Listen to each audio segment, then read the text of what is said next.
I've been making films since I was 23 years old. This is the most important one I feel like I've ever had to make. As children, myself and two brothers went through something no child should ever have to survive. We were sexually abused.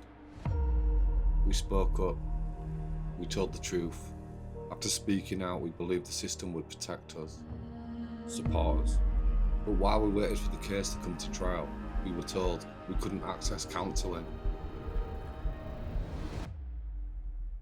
My mum begged the authorities to give us help, to let us talk, but we weren't allowed because it might affect the evidence. Kev Curran is the man behind the campaign for Declan's Law. His little brother was a victim of abuse, but was told he couldn't speak to counsellors about what happened in case it interfered with the upcoming trial. Back in 1995, while waiting to go to court, Declan took his own life, aged just 13. Kev's been telling me he won't give up until there is a law meaning everyone has access to therapy, regardless of whether they're about to go through the justice system. I want closure myself, but I can't let go of this until I can make sure that I can change it for others. And I know that it's happening to people now. Kev says it needs to be a right enshrined in law. He's calling on the new government to look at his campaign to ensure no victim is left behind. It felt like the system that was there to protect him and look after him let him down. So I've been fighting for, 2 decades, trying to get a petition initially together to get a response off the government. Myself and my MP Rachael Maskell have been campaigning fundamentally to make it law, to make it compulsory that the system allows victims to get the support they need when they need it, before trial, during trial or after trial, without it affecting justice.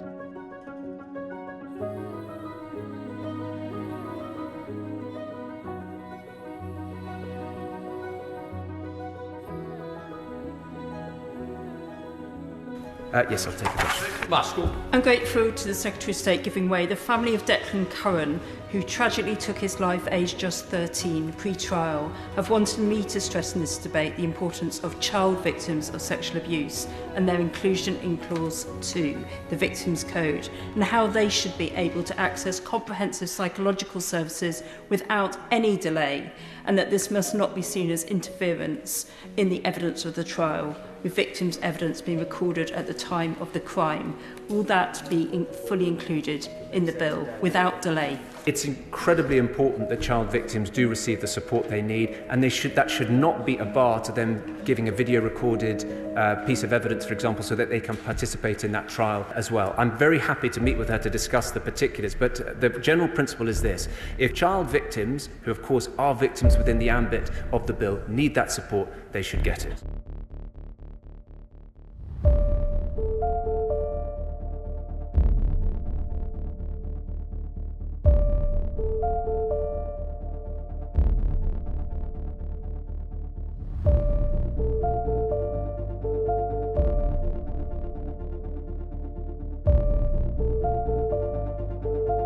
I came down, I was a little bit puzzled.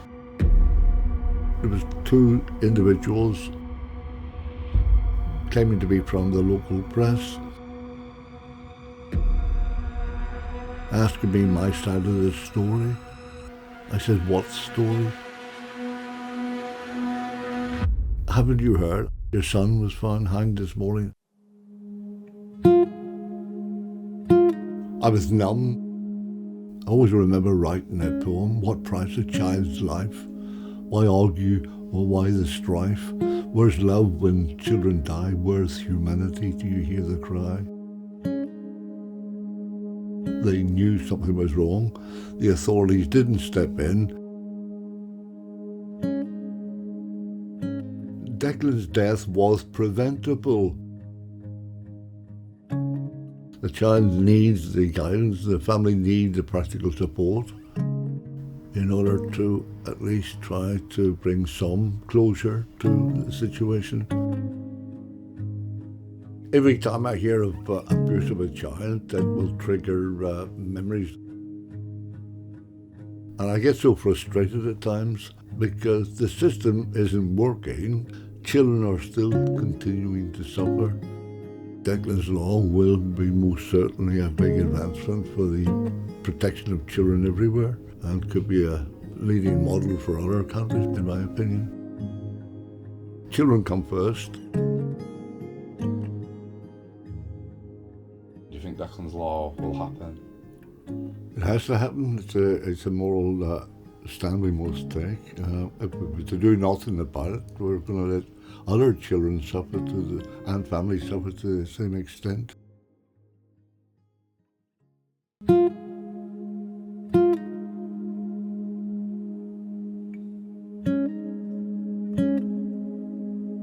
I'm here today at City York Council West offices, and I'm here to meet Rachael Maskell, my MP, who's been supporting me with Declan's Law. It's in the name of my brother, and it's a campaign to ensure that victims of child sexual abuse get the support they need when they need it during the trial process without that jeopardising justice. I'm Rachael Maskell, I'm the MP for York Central. Certainly we've been on a massive journey working with Secretaries of State, looking at the law and also ensuring that children can report their experiences on record and most importantly have the support, the therapy that they need to overcome the trauma which they've experienced.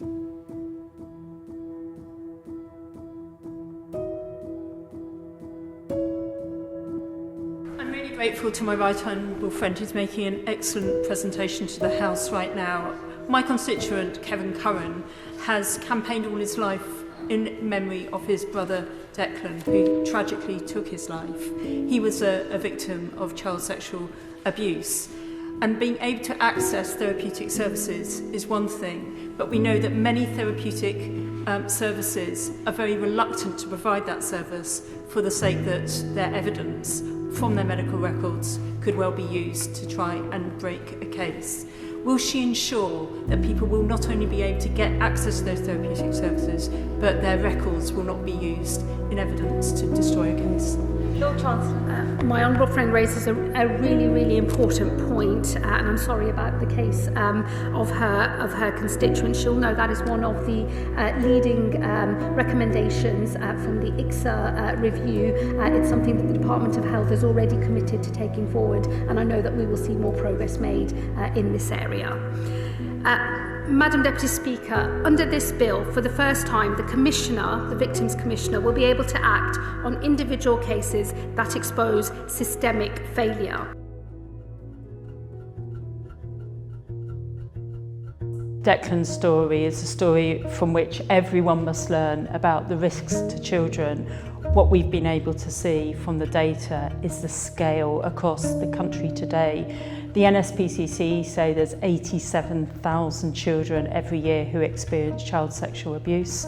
1 in 20 children, that's a child in every single class. We cannot ignore this issue, and therefore by strengthening the law, bringing in the therapeutic support is so important in order to ensure that survivors get the support, are able to tell their own stories with their own voices, but also we can see prosecution in the courts of the perpetrators and quite frankly them banged up behind bars. With the latest piece of legislation, I've made sure right at the start that we've been able to raise Declan's case and been given the assurances that when it comes to reviewing the Victims Code is that we will insert Declan's Law into that code.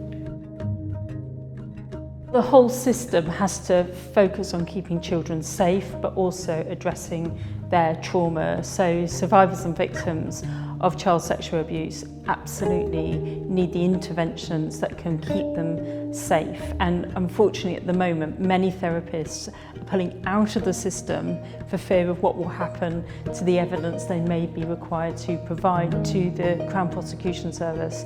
So what we've got to ensure is that there is a real separation between the therapy that is provided and then the court process. This will not only be transformative for children being able to get access to support, but then can be applied to so many many other cases of assault, so certainly thinking about women in particular, because it will benefit their cases and ensure that their cases stand in court as well. So it's a really significant law, Declan's Law, that will make a difference for so many people across society. Justice helps people to move forward in their lives, but also is the right thing to serve.